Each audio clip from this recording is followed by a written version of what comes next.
Dr. Michael Harrison had seen it all during his 15 years working in emergency medicine at St. Mary's Hospital. Car accidents, heart attacks, overdoses, domestic violence cases, nothing surprised him anymore. At least, that's what he thought until that rainy Thursday evening in October when everything changed. The ambulance sirens wailed outside as another trauma case arrived.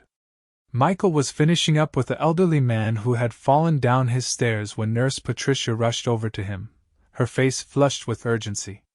"Dr. Harrison, we need you in Trauma Bay 3 immediately. Multi-vehicle accident on Highway 95. We have a woman, mid-30s, unconscious with severe lacerations on her left arm and abdomen. She's lost a lot of blood." Michael quickly washed his hands and hurried to the trauma bay. The automatic doors slid open, revealing a scene of controlled chaos. 3 nurses were working frantically around the gurney where a woman lay motionless, her dark hair matted with blood, her face pale as paper. Her left arm was wrapped in blood-soaked bandages, and he could see the deep gashes through the torn fabric. "What's her status?" Michael asked, pulling on his surgical gloves. "Blood pressure dropping fast, pulse weak and thready. We've started 2-4 lines and she's getting O-negative blood. The paramedics said she was trapped in her car for nearly an hour before they could extract her," reported Sarah, the head trauma nurse. Michael moved to examine the patient more closely. As he gently pulled back the bandages on her arm, he winced. The lacerations were deep and jagged, clearly caused by twisted metal during the accident. Glass fragments were embedded in several places, and one cut had severed what appeared to be a major vessel. "We need to get her to surgery immediately," he said. "These wounds are too severe for the ER. Call upstairs and tell them we're coming up." But as he prepared to have her moved, the woman's eyes suddenly fluttered open. She tried to speak, but only managed a weak whisper. Michael leaned closer to hear her. No surgery," she gasped. I can do it myself." Michael exchanged confused glances with the nurses. Patients often said strange things when they were in shock and losing blood, but this was unusual even by those standards. "Ma'am, you're seriously injured. You need immediate surgical attention," Michael explained gently. "These lacerations require expert care." The woman's eyes, a striking green color despite her pale condition, focused on him with surprising clarity. "I am the doctor. Let me show you." Before Michael could protest, she struggled to sit up slightly, ignoring the protests from the nursing staff. With her right hand, which was relatively uninjured, she reached toward the instrument tray beside the bed. "Ma'am, please lie back down. You're in no condition to dash, trust me," she interrupted, her voice growing stronger. "I know what I'm doing." Something in her tone made Michael pause. There was an authority there, a confidence that didn't match her current vulnerable state. Against his better judgment, he decided to see what she was trying to do. "Give her some space," he told the nurses, who looked at him as if he'd lost his mind. "But be ready to restrain her if necessary." The woman reached for a suture kit, and, with surprising steadiness considering her condition, began to clean one of the smaller wounds on her arm. Her movements were precise and practiced, not the fumbling attempts of someone in shock. Michael watched in amazement as she irrigated the wound with saline solution, her technique flawless despite using only one hand. She then picked up the needle holder and began to suture the laceration with a skill that made his breath catch in his throat. Her suturing technique was unlike anything he had ever seen. The stitches were perfectly spaced, the tension exactly right, and she used a combination of techniques that suggested years of advanced surgical training. But there was something else, something almost artistic about the way she worked. "Where did you learn to suture like that?" Michael asked, his voice filled with genuine curiosity and admiration. The woman paused in her work and looked up at him. For a moment, she seemed to be weighing something in her mind. Then, without saying a word, she set down the instruments and began rolling up the sleeve of her hospital gown on her right arm. What Michael saw next made his blood run cold and his face turn white as the hospital sheets. Covering her entire forearm was an intricate tattoo, but it wasn't just any tattoo. It was a detailed anatomical drawing of the human circulatory system, complete with arteries, veins, and capillaries rendered in stunning detail. But that wasn't what made Michael's hands tremble.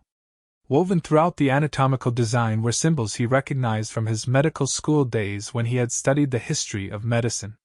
Ancient surgical symbols, some dating back to medieval times, others that he had only seen in banned medical texts that were removed from circulation decades ago. In the center of the design was a symbol that made his stomach drop: a serpent wrapped around a scalpel, surrounded by what appeared to be Latin text. He had seen this symbol only once before, in a classified medical journal article he had accidentally come across during his residency. It was the mark of an underground medical organization that had been disbanded after World War II. But it was the small detail near her wrist that made him step back in shock. There, barely visible among the other designs, was a tiny number tattooed in faded ink: 731. Michael's medical training had included a brief but disturbing lesson about Unit 731, the secret Japanese biological warfare research unit during World War II that had conducted horrific medical experiments on prisoners.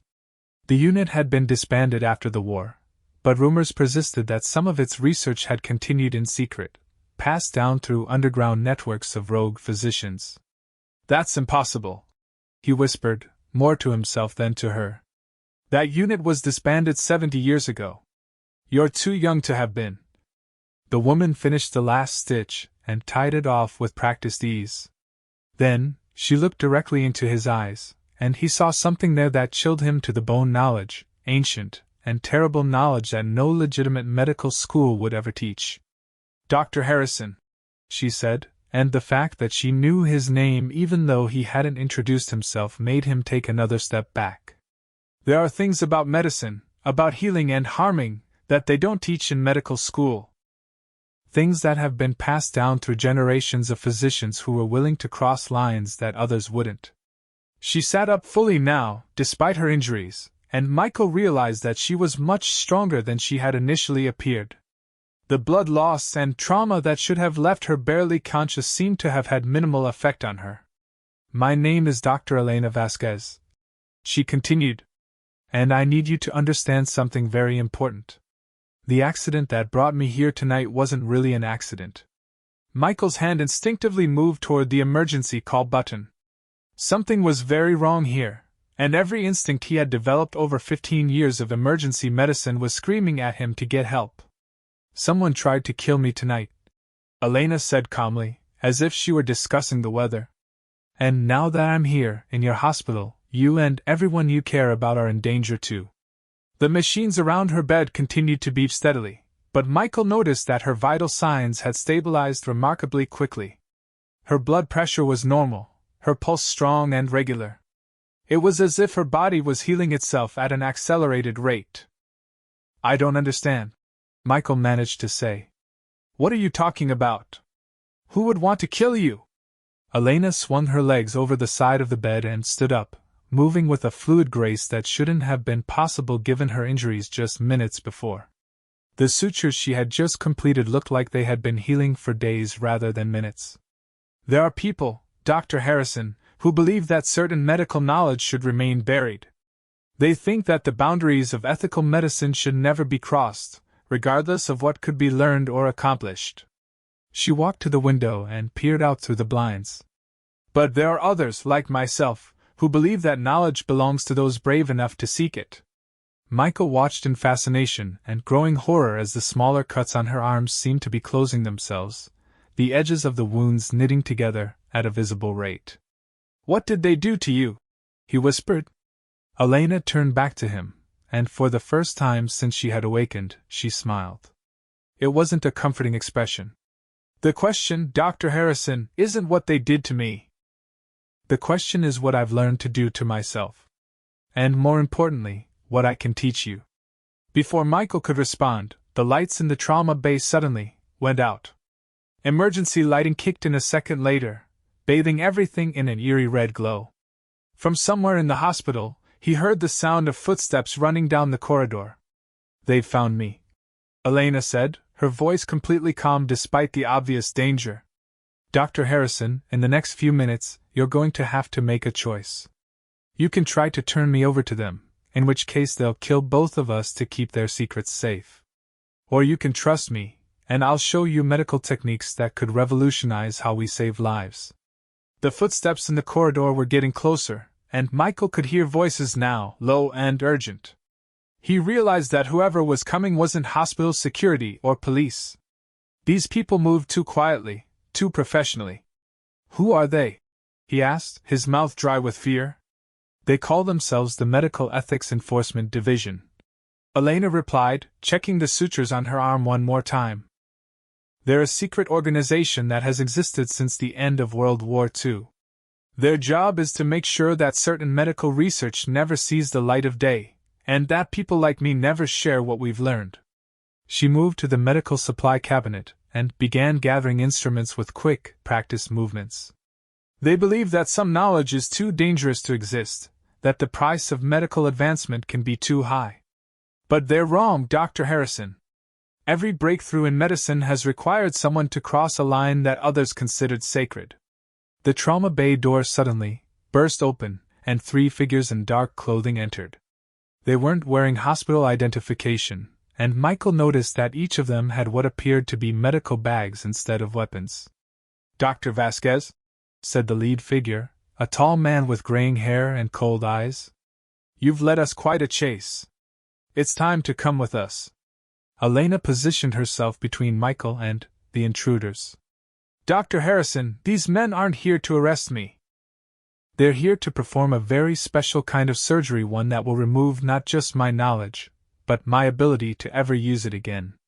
Michael's medical training kicked in despite his fear. That's impossible. You can't surgically remove knowledge. The lead figure smiled grimly. Dr. Harrison, I see that Dr. Vasquez hasn't had time to properly educate you yet. There are procedures, developed decades ago, that can selectively damage specific areas of the brain responsible for certain types of memory and skill. Very precise, very effective. Elena grabbed Michael's arm, and he was shocked by the strength in her grip. The choice is yours, Doctor. Help me get out of here, and I'll teach you things that could save thousands of lives. Or let them take me, and continue practicing the limited medicine they allow you to know. The men were advancing now, and Michael could see that their medical bags contained instruments he didn't recognize, devices that looked like surgical tools but seemed far more sophisticated than anything he had seen before. Dr. Harrison, Elena said urgently, look at my arm. Look at how quickly I'm healing. Don't you want to know how that's possible? Don't you want to be able to save patients that current medicine would consider hopeless? Michael looked at her arm and realized she was right. The deep lacerations that should have required hours of surgery were now nothing more than thin red lines. Her body was healing at a rate that defied everything he knew about human physiology. As the men reached for Elena, Michael made his decision. He grabbed a scalpel from the instrument tray and stepped between her and her pursuers. I don't know what this is about, he said, surprised by the steadiness in his own voice. But no one is performing unauthorized procedures in my emergency room. The lead man sighed deeply. Dr. Harrison, you're making a terrible mistake. Dr. Vasquez isn't who you think she is. The knowledge she carries is dangerous, not just to her, but to everyone around her. Elena moved closer to Michael, and he could feel the warmth radiating from her body. Tell me, Dr. Harrison, how many patients have you lost over the years because current medical science wasn't advanced enough to save them? The question hit him like a physical blow. Images flashed through his mind: children who had died from cancers that might have been curable, accident victims who had bled out because they couldn't get to surgery fast enough, elderly patients whose organs had simply given out. Too many, he admitted. I can teach you how to save them, Elena whispered. All of them. The standoff lasted only seconds, but to Michael it felt like hours. The 3 men in dark clothing were closing in, their strange medical instruments gleaming under the emergency lighting.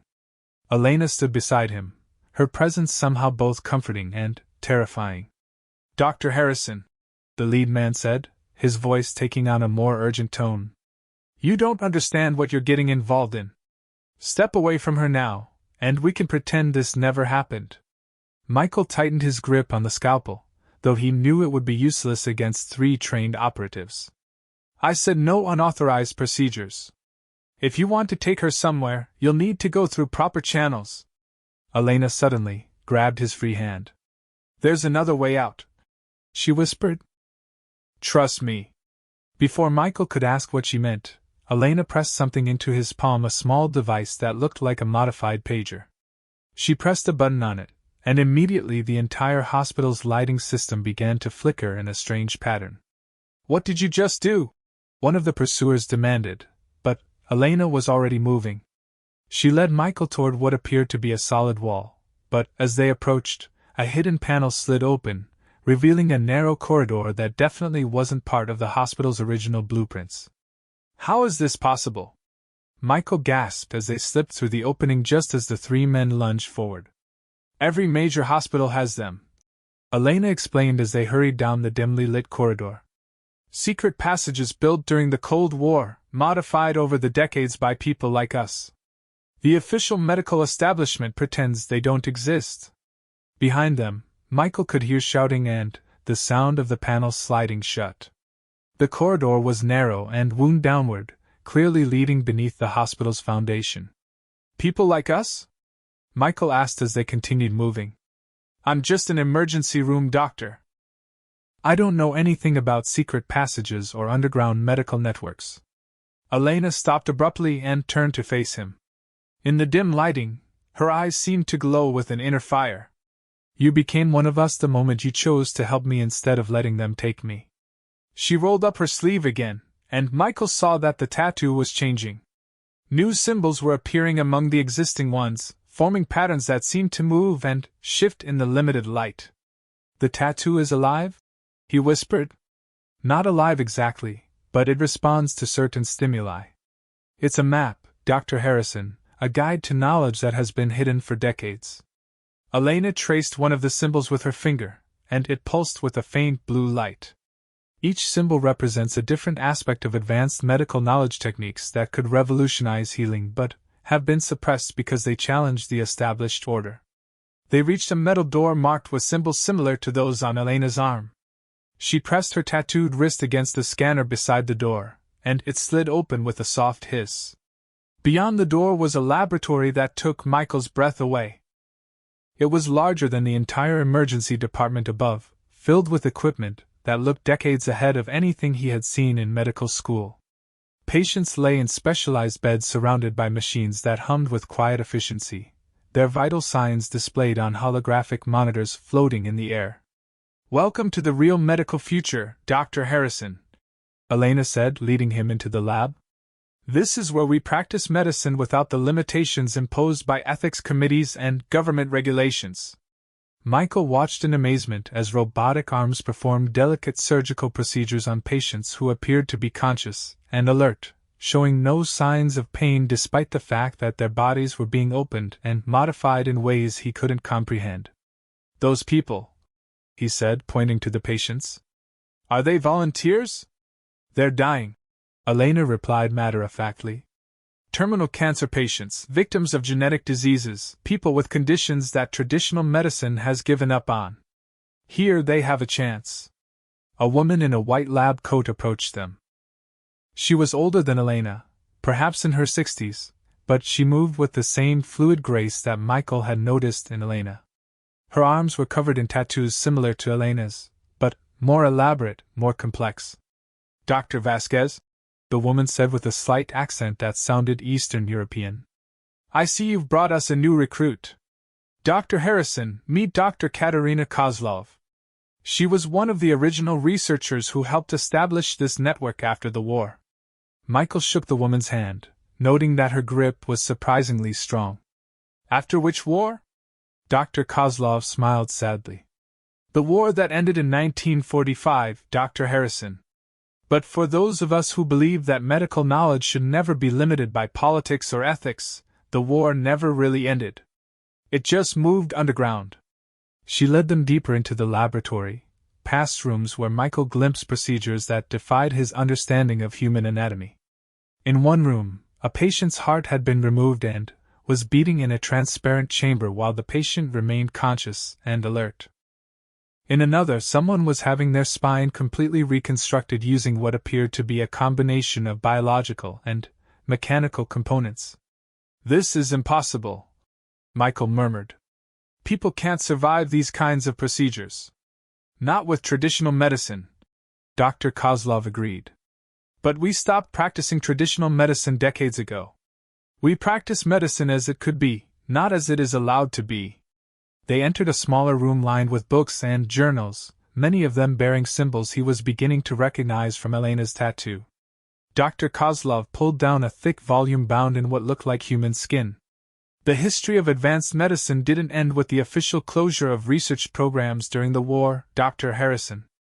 It went underground, passed down through a network of physicians who were willing to continue the work despite the risks. She opened the book, revealing pages filled with detailed anatomical diagrams and surgical procedures that looked like something from a science fiction movie. Unit 731, the German medical experiments, the Soviet biological research programs. The official story is that they were all shut down and their research destroyed. But that's not entirely true. Some of us saved the knowledge, refined it, made it better. Michael felt his stomach turn as he recognized some of the diagrams. These are experiments on human subjects. This is exactly the kind of research that was banned for good reason. Elena moved to stand beside him, her hand resting gently on his shoulder. "Dr. Harrison, how many of your patients could have been saved if you had access to these techniques?" Dr. Kozlov turned to a page showing a procedure for complete organ regeneration. "This technique could eliminate the need for organ transplants entirely. A patient could regrow their own heart, liver, kidneys, lungs, all from their own genetic material." She flipped to another page showing neuroreconstruction procedures. Brain damage, spinal cord injuries, degenerative diseases like Alzheimer's all could be not just treated, but completely reversed. Michael stared at the diagrams, his medical training warring with his ethical concerns. "But at what cost?" "These experiments required human subjects, people who suffered and died for this knowledge. People who were going to die anyway," Elena said quietly. "Just like the patients in the beds upstairs. Just like the patients you've watched die in your emergency room." Dr. Kozlov closed the book and faced Michael directly. "Dr. Harrison, I understand your concerns. When I first joined this network 60 years ago, I had the same doubts. But I've seen thousands of people saved using these techniques, people who would have died if we had limited ourselves to approved medical procedures." She walked to a wall covered with photographs, hundreds of them, showing patients before and after treatment. Michael saw children with severe birth defects who had been completely healed, accident victims who had been restored to perfect health despite injuries that should have been fatal, elderly people who appeared to have been restored to the physical condition of 20-year-olds. Every person in these photographs was declared hopeless by traditional medicine. Dr. Kozlov explained. "They came to us as a last resort, and we gave them back their lives." Elena pointed to a photograph of a young girl. "Leukemia, age 7. Traditional treatment failed, doctors gave her 3 weeks to live. That picture was taken 5 years after her treatment here. She's now cancer-free and will live a normal lifespan." She pointed to another photograph showing a man who had obviously been severely burned. "Chemical explosion, 3rd-degree burns, over 90% of his body. Traditional medicine could have kept him alive, but he would have lived in constant pain. Look at the after picture." Michael looked and saw the same man, but his skin was completely normal, showing no trace of scarring or damage. "How is that possible?" "Accelerated cellular regeneration," Elena explained. "We can trigger the body's healing mechanisms to work at a rate that completely restores damaged tissue. The same technique I used to heal my wounds in the emergency room, but much more advanced." Dr. Kozlov led them to another section of the laboratory where several doctors were working on what appeared to be genetic modification equipment. "We can eliminate genetic diseases before birth, enhance human immune systems to resist all known pathogens, even extend human lifespan by decades or centuries." Michael watched the doctors working, noting that they all bore similar tattoos to Elena and Dr. Kozlov. "How many of you are there?" "Worldwide, perhaps 1,000 active researchers," Dr. Kozlov replied. "We recruit carefully, only bringing in people who have the skill and the dedication to advance medical science without the limitations imposed by conventional ethics." "And the people who were chasing Elena?" "The Medical Ethics Enforcement Division has been hunting us since 1947, Elena said grimly. "They believe that some knowledge is too dangerous to exist, that the potential for abuse outweighs the benefits. They've killed dozens of our researchers over the years, destroyed our laboratories, and suppressed our research whenever they can." Dr. Kozlov nodded sadly. "They see us as monsters, Dr. Harrison. They can't understand that we're trying to eliminate human suffering, to push the boundaries of what's medically possible." "But the methods," Michael protested. "The experiments that led to this knowledge were conducted 70 years ago by people who are long dead," Elena interrupted. "We can't change the past, Dr. Harrison. But we can use the knowledge they gained to save lives today." She walked to a computer terminal and brought up a file containing thousands of names and medical conditions. "These are people currently on waiting lists for organ transplants, people suffering from degenerative diseases, children born with genetic defects. Every one of them could be saved using the techniques we've developed." Michael scrolled through the list, recognizing some conditions he had encountered in his own practice. "But surely some of this research could be done through legitimate channels? Published in medical journals, tested through proper clinical trials?" Dr. Kozlov laughed bitterly. "Dr. Harrison, we've tried for decades to legitimize our research. Ethics committees reject it immediately, funding organizations won't touch it, and medical journals refuse to publish anything that challenges the established paradigms." Elena brought up another file on the computer, this one showing research proposals that had been submitted to various medical organizations over the years. "Every technique you've seen here was first proposed through official channels. All were rejected, not because they don't work, but because they make people uncomfortable." Michael read through some of the proposals, noting that many of them seemed revolutionary but not necessarily unethical by current standards. "The problem," Dr. Kozlov explained, "is that our research challenges the fundamental assumptions of modern medicine. It suggests that human limitations can be overcome, that aging and disease are not inevitable, that death itself might be optional." She walked to a final display case containing vials of what appeared to be various serums and treatments. "These compounds can extend human life by centuries, enhance physical and mental capabilities beyond normal human limits, even allow humans to survive in environments that would normally be fatal." Elena picked up one of the vials, a clear liquid that seemed to glow with its own inner light. "This is what they injected into me during my original treatment. It's why I heal so quickly, why my body can perform at levels that seem impossible." "And the side effects?" "There are none, at least not negative ones. Enhanced healing, improved physical capabilities, extended lifespan, resistance to disease and toxins." Elena set the vial back in its place. "The only side effect is that once you've been enhanced, there's no going back. Your body becomes dependent on the treatments to maintain its advanced capabilities." Dr. Kozlov moved to stand in front of Michael, her expression serious. "That's what we're offering you, Dr. Harrison. The chance to practice medicine at its highest level, to save lives that would otherwise be lost, to push the boundaries of what it means to be human. But in exchange, you leave your old life behind.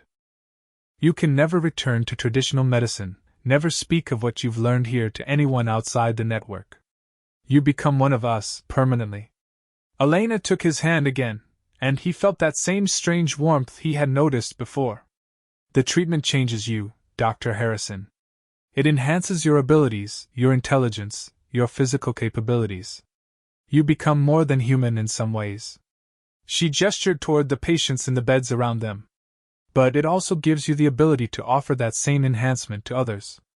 To save lives that would otherwise be lost, to eliminate suffering that traditional medicine accepts as inevitable."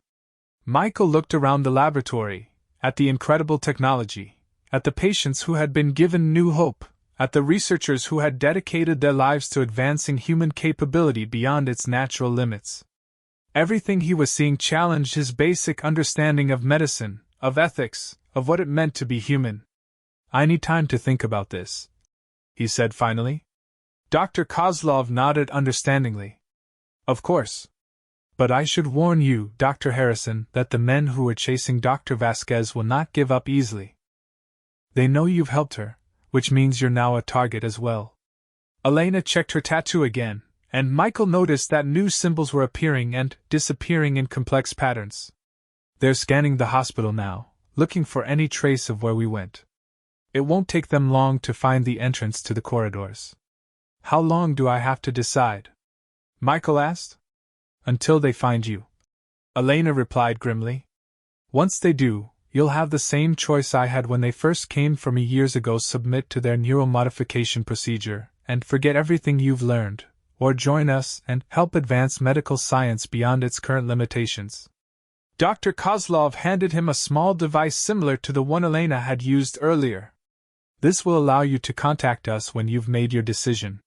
But remember, Dr. Harrison, once you call us, there's no turning back." As if summoned by her words, alarms began sounding throughout the laboratory. Red lights flashed, and researchers began moving with practiced efficiency to secure their equipment and files. "They've found the entrance," Elena said, checking her tattoo one final time. "We need to evacuate now." Dr. Kozlov pressed a vial of the glowing serum into Michael's hand. "A gift, Dr. Harrison. 1 dose of the enhancement serum. If you decide to join us, take it and contact us using the device. If you decide against us, destroy it and try to convince them you know nothing." The laboratory was rapidly emptying as researchers gathered their most important materials and headed for what appeared to be multiple exit points. In the distance, Michael could hear the sound of footsteps and voices approaching through the corridors. "This is your last chance to leave with us," Elena said urgently. "If you stay here when they arrive, they'll assume you're fully committed to our cause." Michael clutched the vial and the communication device, feeling the weight of the decision he was being forced to make. Everything he had seen challenged his understanding of medicine and ethics, but it also offered possibilities he had never imagined. "Go," he said finally. "I need to face this on my own terms." Elena looked disappointed but not surprised. She reached up and kissed him gently on the cheek, and he felt that strange warmth spread through his body.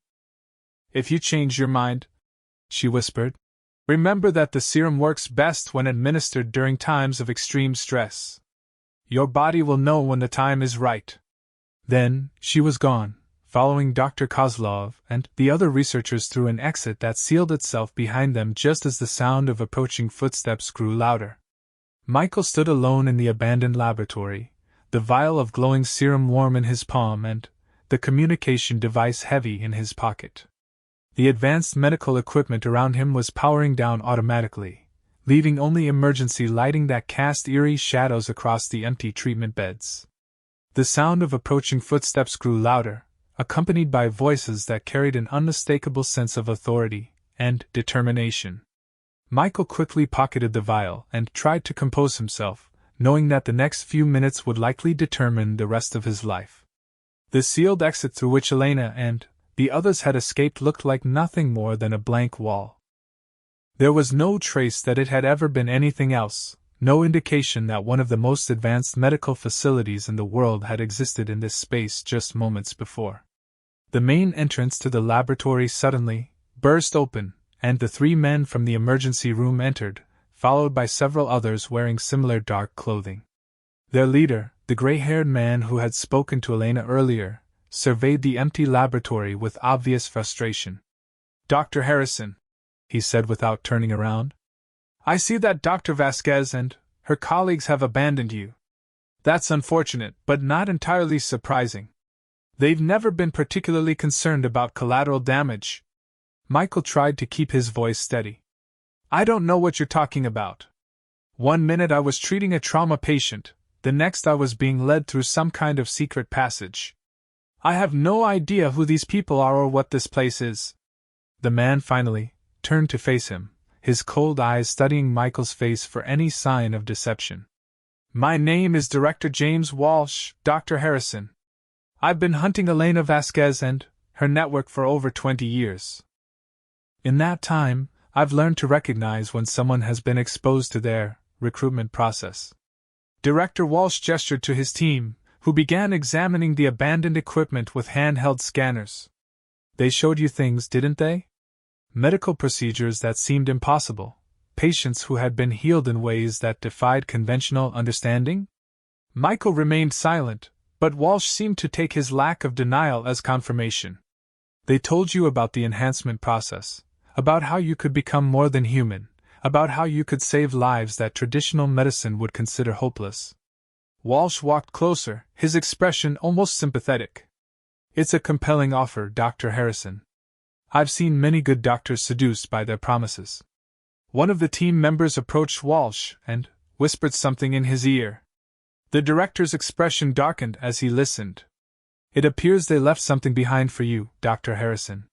My scanner is detecting traces of the enhancement serum in your clothing." Walsh extended his hand. "I'll need you to surrender whatever they gave you." Michael's hand instinctively moved toward his pocket, then stopped. Something Elena had said came back to him. The serum worked best during times of extreme stress. His heart was racing, his palms were sweating, and every instinct he had was telling him that he was in serious danger. "I don't know what you're talking about," he said again, but Walsh was already signaling to his team. "Dr. Harrison, let me explain something to you. Elena Vasquez and her network aren't the heroes they pretend to be. Yes, they've developed remarkable medical techniques, but the cost of that advancement has been enormous." Walsh activated a holographic display that showed images Michael wished he had never seen.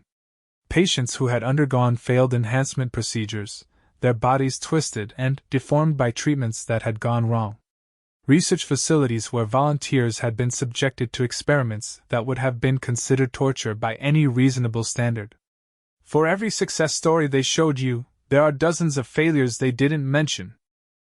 People who died in agony because their bodies couldn't handle the modifications, volunteers who were driven insane by the neural enhancements, entire communities that were wiped out when their biological experiments went wrong.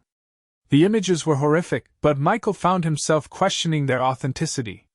After seeing the careful, precise work being done in the laboratory, it was hard to believe that the same people would be responsible for such brutality. "Even if that's true," Michael said carefully, "what gives you the right to hunt them down? What authority do you have to make decisions about what medical research should or shouldn't be conducted?" Walsh smiled grimly. "The authority of necessity, Dr. Harrison. The Medical Ethics Enforcement Division was created after World War II when it became clear that some medical knowledge was simply too dangerous to exist. We've prevented 3 separate biological warfare attacks, stopped the development of pathogens that could have wiped out entire populations, and eliminated research programs that would have led to the creation of superhuman soldiers." He gestured to the abandoned laboratory around them. "This isn't about suppressing medical advancement, Dr. Harrison. It's about preventing the complete breakdown of human society." Walsh activated another display, this one showing what appeared to be surveillance footage from various cities around the world. "Enhanced humans don't integrate well with normal society, Dr. Harrison. They see themselves as superior, as a new species that should replace ordinary humans. Every time we've allowed their research to continue, it's led to violence and conflict." Michael watched the footage, which showed individuals with obvious physical enhancements fighting against what appeared to be military forces. The enhanced individuals moved with inhuman speed and strength, shrugging off injuries that would have killed normal people. "The serum they gave you will begin that transformation," Walsh continued. "At first, you'll just heal faster, think more clearly, perform at levels beyond normal human capability. But over time, the psychological changes become more pronounced. You'll begin to see normal humans as inferior, as obstacles to human evolution." The director moved closer, his voice taking on an urgent tone. "Dr. Harrison, I've seen dozens of good people go through this transformation. They all started with the best intentions, wanting to help people, to advance medical science. But the enhancement process changes more than just your body, it changes who you are at a fundamental level. Michael felt the vial of serum in his pocket growing warmer, as if it was responding to his elevated stress levels. Elena's words echoed in his mind. Your body will know when the time is right. What happens if I give you the serum? He asked. You'll be debriefed. Your memory of this incident will be selectively modified to remove the more sensitive details, and you'll return to your normal life as an emergency room physician. Walsh's expression softened slightly. You're a good doctor, Dr. Harrison. You save lives every day using conventional medicine. That's enough, more than enough. And if I don't? Walsh's expression hardened again. Then, you'll undergo the same neuromodification procedure that we would have performed on Dr. Vasquez. Your memories of this entire experience will be completely removed, along with your ability to ever use any advanced medical techniques you might have learned. Michael realized that his choice wasn't really between joining Elena's network or returning to his normal life. It was between becoming something more than human or becoming something less than he currently was. How do I know you're telling me the truth about any of this? Michael asked. How do I know that you're not just another faction trying to control medical advancement for your own purposes? Walsh activated one final display, this one showing official documents from various government agencies around the world. The Medical Ethics Enforcement Division operates with full authorization from the United Nations, the World Health Organization, and the medical regulatory agencies of every major nation on Earth. We're not a rogue organization, Dr. Harrison. We're the official response to the threat posed by uncontrolled human enhancement. The documents looked authentic, bearing official seals and signatures from organizations Michael recognized. But Elena's words came back to him. The official medical establishment pretends they don't exist. Dr. Harrison, Walsh said, extending his hand again. I need you to make a decision now. My team has detected traces of the enhancement serum in your bloodstream, which means you handled it recently. If you've already taken it, we need to begin the neutralization process immediately. Michael felt a strange tingling sensation spreading through his body. The vial in his pocket was definitely warmer now, almost hot against his leg. He realized that Elena had been right, his body was somehow knowing when the time was right. What if there was a third option? Michael asked suddenly. What if enhanced humans and normal humans could coexist? What if the advancement of medical science didn't have to lead to conflict and violence? Walsh shook his head sadly. We've tried that approach, Dr. Harrison. It doesn't work. The enhanced always end up seeing themselves as superior, and the normal humans always end up feeling threatened and inferior. It leads to war every time. The tingling sensation was growing stronger now, and Michael realized that his thinking was becoming clearer, more focused. Details he had missed before were becoming obvious, subtle inconsistencies in Walsh's story, small tells in his body language that suggested deception, the way his team was positioning themselves for what looked like an attack rather than an arrest. You're going to kill me regardless of what I choose, aren't you? Michael said, his enhanced perception picking up on details that his normal senses would have missed. Walsh's expression didn't change, but Michael saw his hand move slightly toward a weapon concealed under his jacket. I'm sorry you've reached that conclusion, Dr. Harrison. It makes this much more difficult for everyone involved. The team members around the laboratory suddenly moved with military precision, drawing weapons that definitely weren't standard medical instruments. Michael realized that Elena had been right about one thing: these people weren't interested in ethical medical practice. They were interested in eliminating anyone who threatened their control over human development. The vial in his pocket was burning hot now, and Michael could feel something fundamental changing in his body.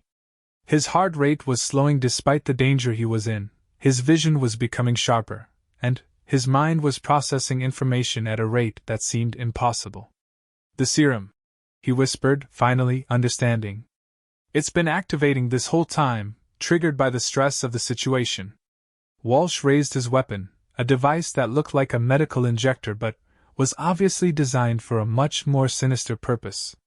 I'm afraid Elena was more clever than we realized. She must have known that exposing you to stress would activate any serum you had been given. Michael felt his body changing, muscles becoming denser and more efficient, nervous system rewiring itself for faster response times, immune system adapting to resist toxins and diseases. The transformation Elena had described was happening, whether he had consciously chosen it or not. "Dr. Harrison," Walsh said, raising his weapon, "you're now officially classified as an enhanced human and a threat to global security. I'm authorized to use lethal force." But as Walsh pulled the trigger, Michael found that his enhanced reflexes allowed him to move faster than the weapon could track. He dove behind one of the abandoned treatment beds, his mind already calculating angles and possibilities at superhuman speed. The injection dart that would have struck him embedded itself in the wall where he had been standing. Michael realized that the uromodification procedure Walsh had described was actually a lethal poison designed to kill enhanced humans while making it look like a medical accident. Elena was right, he said aloud, his voice carrying clearly across the laboratory despite his concealed position. "You're not here to enforce ethics. You're here to commit murder." Walsh signaled to his team, who began surrounding Michael's position with professional efficiency.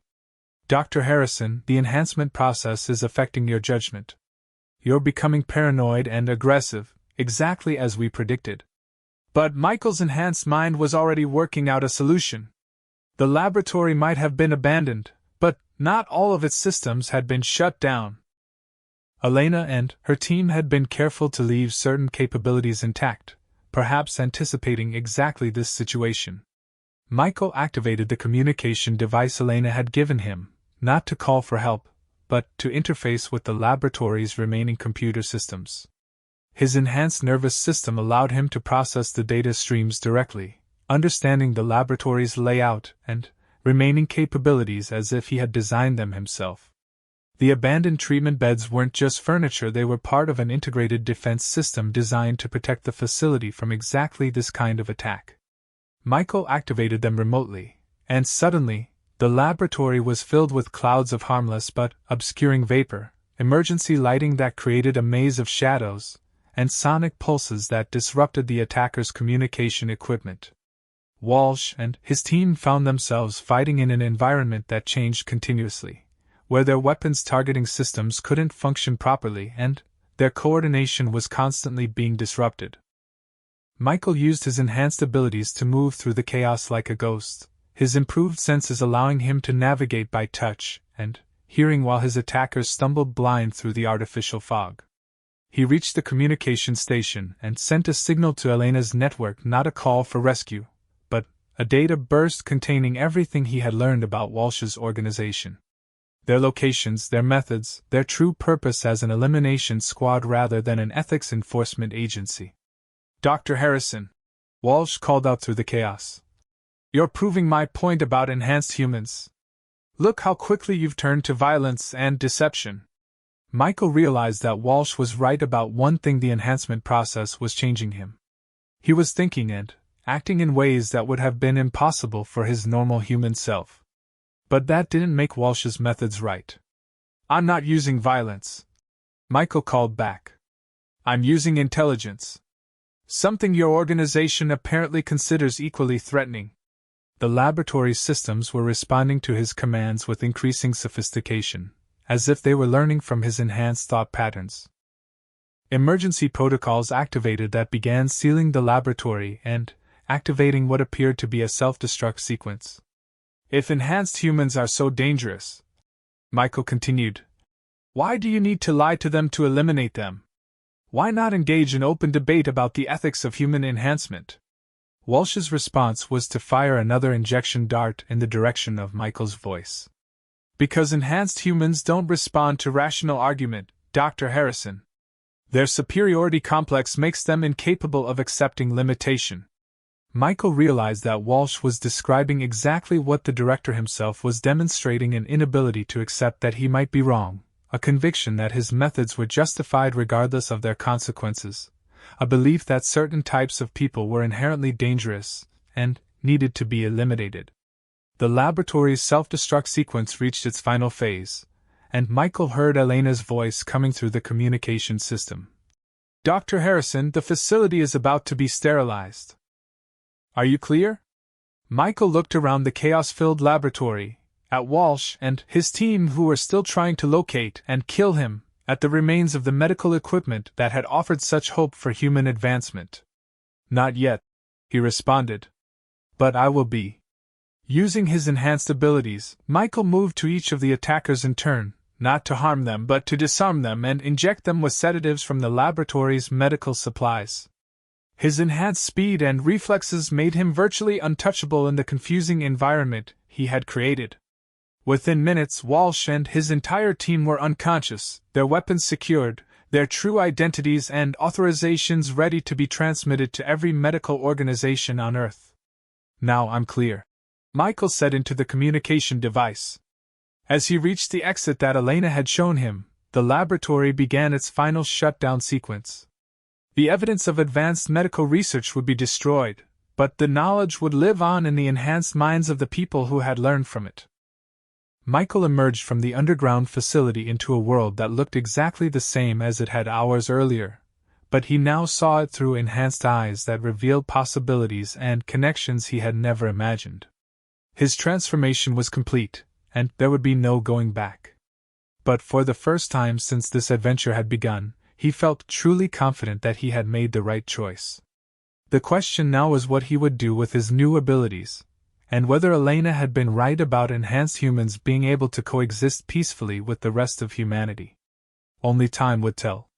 6 months after his transformation, Dr. Michael Harrison stood in his new laboratory, watching as his team of enhanced researchers worked on what would become the most significant medical breakthrough in human history.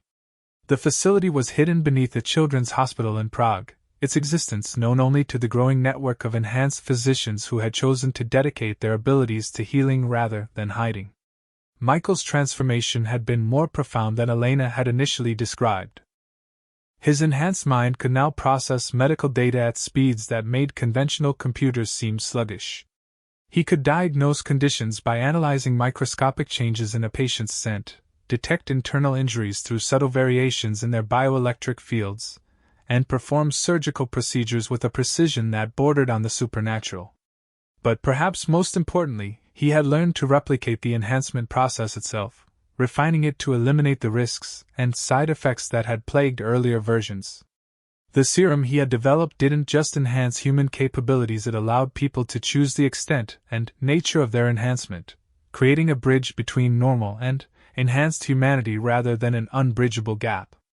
Dr. Harrison called Dr. Sarachin, one of his earliest recruits. The first group of volunteer patients are ready for the new treatment protocol.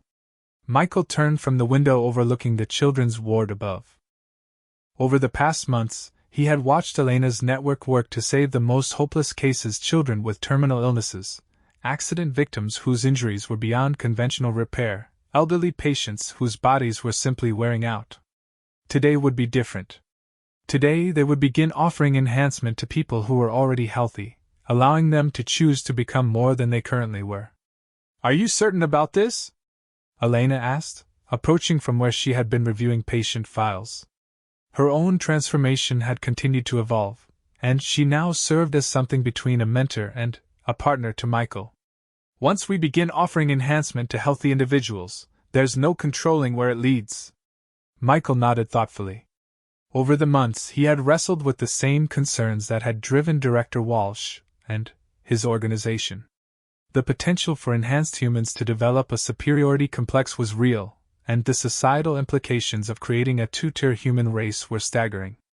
That's exactly why we need to control it ourselves, he replied. Walsh's organization was right about one thing: uncontrolled human enhancement is dangerous. But their solution was to eliminate enhancement entirely rather than to manage it responsibly. Dr. Chen activated the holographic displays showing their volunteer patients. Unlike the desperate, dying individuals who had previously sought their help, these were healthy people who had chosen enhancement for various personal reasons. A concert pianist who wanted to achieve previously impossible levels of manual dexterity. An emergency responder who wanted to be better able to save lives in dangerous situations. A teacher who wanted enhanced cognitive abilities to better help her students learn. Each volunteer has undergone extensive psychological evaluation. Dr. Chen reported. We've screened out anyone who shows signs of narcissism, aggression, or desire for power over others. These people want enhancement to serve others, not to dominate them. Michael walked among the volunteer patients, using his enhanced senses to read their emotional states and physiological responses. One of the most significant discoveries he had made was that the enhancement process could be tailored to reinforce positive personality traits, while suppressing negative ones. Enhanced humans didn't have to become arrogant or aggressive, they could become more empathetic, more cooperative, more dedicated to the welfare of others. Dr. Harrison, said one of the volunteers, a young woman named Maria who worked as a search and rescue coordinator, I understand that this process will change me in ways I can't fully predict. But I also understand that it will allow me to save lives that I currently can't reach. Michael placed his enhanced hand on her shoulder, feeling the complex interplay of fear, hope, and determination in her bioelectric field. Maria, I want you to understand something very important. Enhancement isn't about becoming superhuman, it's about becoming more fully human. More capable of compassion, more able to help others, more connected to the world around you. He looked around at the other volunteers, seeing the same mixture of emotions in each of them. The question isn't whether you'll become better than other people. The question is whether you'll become better versions of yourselves. Elena joined them, carrying a case containing the refined enhancement serum. We've learned from our mistakes, and from the mistakes of those who came before us. This isn't the crude enhancement process that created the conflicts Director Walsh was so afraid of. This is something new. She opened the case, revealing vials of serum that glowed with a warm, golden light rather than the cold blue of the earlier versions. The new formula doesn't just enhance your physical and mental capabilities, it enhances your capacity for wisdom, empathy, and ethical reasoning. Enhanced humans created with this process won't see themselves as superior to normal humans, they'll see themselves as servants of humanity. Dr. Chen began preparing the injection system while Michael continued his examination of the volunteers. His enhanced perception allowed him to see not just their current state, but to predict how the enhancement would affect each individual based on their unique psychological and physiological profiles. Maria, he said to the rescue coordinator, your enhancement will focus primarily on physical capabilities, enhanced strength, speed, and reflexes, plus improved resistance to environmental hazards. But it will also enhance your spatial reasoning and crisis management abilities. He moved to the next volunteer, a middle-aged man named Dr. James Wright who worked as a general practitioner in an underserved community. James, your enhancement will be primarily cognitive, improved diagnostic abilities, enhanced memory for medical procedures, and increased empathy for patient care. You'll also develop limited healing abilities that will allow you to help patients in ways that normal medicine can't achieve. Each volunteer received a customized explanation of their planned enhancement, and each was given one final opportunity to withdraw from the process. None chose to leave. As the enhancement procedures began, Michael reflected on the journey that had brought him to this point. Walsh's organization had been wrong about enhanced humans being inherently dangerous, but they hadn't been wrong about the need for careful oversight and control. The difference was in approach. Rather than trying to eliminate enhancement entirely, Michael's network had learned to guide it responsibly. The first volunteer, Maria, was already showing signs of successful enhancement. Her reaction time had improved dramatically, her physical strength was increasing noticeably, and most importantly, her psychological profile showed enhanced empathy and altruism rather than the arrogance and aggression that Walsh had feared. How do you feel? Michael asked as Maria sat up from the treatment bed. She flexed her hands, marveling at the increased coordination and sensitivity. Different, but not alien. Like I'm still myself, just more capable of being myself. Elena smiled as she monitored Maria's vital signs. That's exactly what we were hoping for. The other enhancements proceeded smoothly, each volunteer emerging from the process with enhanced capabilities but intact personalities. Dr. Wright found that he could now diagnose conditions that would normally require extensive testing, while maintaining his bedside manner and dedication to patient care. The pianist discovered that his enhanced dexterity came with an improved emotional connection to his music rather than cold technical perfection. As the day progressed, Michael received reports from other facilities around the world where similar enhancement procedures were taking place. The network had grown to include hundreds of enhanced physicians and thousands of successfully enhanced patients, all working together to advance medical science while maintaining their humanity. "Dr. Harrison," Elena said as they reviewed the day's results, "we've received word from the UN Medical Ethics Committee. They want to meet with us officially." Michael looked up from the patient files he was reviewing. "Walsh's organization?" "No, the legitimate oversight body. It seems that word of our work has reached the highest levels of international medical governance, and they want to establish formal protocols for human enhancement research." Michael considered this development carefully. For months, they had operated in secret, knowing that revealing their work too early could result in another crackdown like the one Walsh's organization had attempted. But perhaps the time for secrecy was ending. "What are they proposing?" Elena activated a holographic display showing a formal document from the United Nations. "Official recognition of enhancement research as a legitimate medical field, with appropriate oversight and ethical guidelines. They want to establish international standards for enhancement procedures, training requirements for enhancement physicians, and safety protocols to prevent the kind of abuses that led to the creation of organizations like Walsh's." Michael read through the proposal with his enhanced cognitive abilities, processing not just the explicit content but the implications and underlying motivations. "They're afraid of us," he realized. "But they're also beginning to understand that enhancement is inevitable, and they want to control it rather than eliminate it." "Is that necessarily a bad thing?"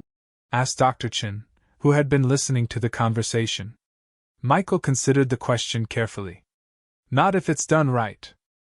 The enhanced community needs oversight, not the kind of murderous suppression that Walsh represented, but legitimate ethical guidance to ensure that enhancement serves humanity rather than replacing it." He walked to the window overlooking the children's ward, where young patients were playing games and laughing despite their serious medical conditions. Many of them would soon benefit from enhanced medical techniques that could give them normal, healthy lives. "We'll meet with them," Michael decided. "But on our terms. We'll demand full transparency about their intentions, complete abandonment of elimination tactics like Walsh's organization used, and recognition that enhanced humans have the same rights as normal humans." Elena nodded approvingly. "And if they refuse?" Michael smiled, and Elena noticed that his expression carried the same mixture of wisdom and determination that had characterized all successful enhanced humans. "Then we'll continue our work without their approval. The enhancement process is out of the bottle now, Elena. The question isn't whether human enhancement will continue, it's whether it will develop with appropriate guidance or without it." Dr. Chen brought up the day's final report, showing successful enhancement procedures at facilities around the world. "We've now enhanced over 10,000 individuals," she reported. "Medical professionals, teachers, emergency responders, researchers, artists, people from every walk of life who wanted to better serve their communities." Michael studied the data, noting that psychological evaluations of enhanced individuals showed consistently positive results. Enhanced humans were more cooperative, more empathetic, more dedicated to service than the general population. The fears that had driven Walsh's organization to commit murder were proving to be unfounded. "There's something else," Elena said quietly. "We've received communications from enhanced individuals who have begun forming their own families. The children of enhanced parents are showing signs of natural enhancement, increased intelligence, improved physical capabilities, enhanced empathy." Michael considered the implications of this development. How many generations before enhancement becomes the normal human condition rather than an extraordinary one? "Our projections suggest 3 to 4 generations," Dr. Chen replied. "But the transition will be gradual, and the enhanced individuals are showing every sign of wanting to help normal humans adapt rather than replace them." Elena brought up a final display showing global statistics on enhanced human integration. "Enhanced individuals are serving in hospitals, schools, emergency services, research facilities, and charitable organizations around the world. Crime rates in communities with significant enhanced populations are lower than normal, educational outcomes are improved, and medical care is advancing at unprecedented rates. Michael watched the data with satisfaction. This was what he had hoped for when he had made the choice to accept enhancement, not the creation of a superior race that would dominate normal humans, but the development of human potential that would benefit everyone. Dr. Harrison, Maria called from where she was undergoing post-enhancement evaluation. I have a question about the future. Michael approached her, noting that her enhancement had stabilized beautifully. She was stronger, faster, and more capable than before, but she was clearly still the same person who had entered the facility that morning. What concerns you, Maria? My children, she said. They're still normal human children, and I worry about whether I'll still be able to relate to them, whether they'll feel inferior or left out. Michael smiled and placed his hand on her shoulder again, reading the deep parental love and concern in her emotional field. Maria, enhanced humans don't love their families lest they love them more. Your enhancement will make you a better parent, not a different species. He gestured to Elena, who brought up reports from enhanced parents around the world. Enhanced parents show increased patience, better understanding of child development, and improved ability to provide for their family's needs. And their children show accelerated development and improved health outcomes just from being around enhanced individuals. The enhancement process isn't about creating a divide between humans, Elena added. It's about raising the ceiling for all of humanity. As the day ended and the new enhanced individuals prepared to return to their lives and work, Michael reflected on how far they had come from that chaotic night in the emergency room. The underground network had become a legitimate medical movement, enhancement had evolved from a dangerous experimental process to a safe and beneficial procedure, and the enhanced community had proven that human advancement could be achieved without sacrificing human values. The future remained uncertain, with difficult questions about the role of enhanced humans in society still to be resolved. But Michael was confident that they were moving in the right direction. Enhancement was not about creating superhuman overlords or replacing normal humanity, it was about unlocking the full potential that had always existed within the human species. As he watched Maria and the other newly enhanced individuals leave the facility to begin their new lives, Michael knew that they would use their abilities to make the world a better place for everyone, enhanced and normal humans alike. The transformation he had undergone in that emergency room 6 months ago had led not just to his own enhancement, but to the enhancement of human civilization itself. The future belonged not to normal humans or enhanced humans, but to humanity as a whole, working together to achieve possibilities that neither group could accomplish alone. And that, Michael realized, was exactly what Elena had been trying to tell him when she first rolled up her sleeve and revealed the tattoo that had changed everything.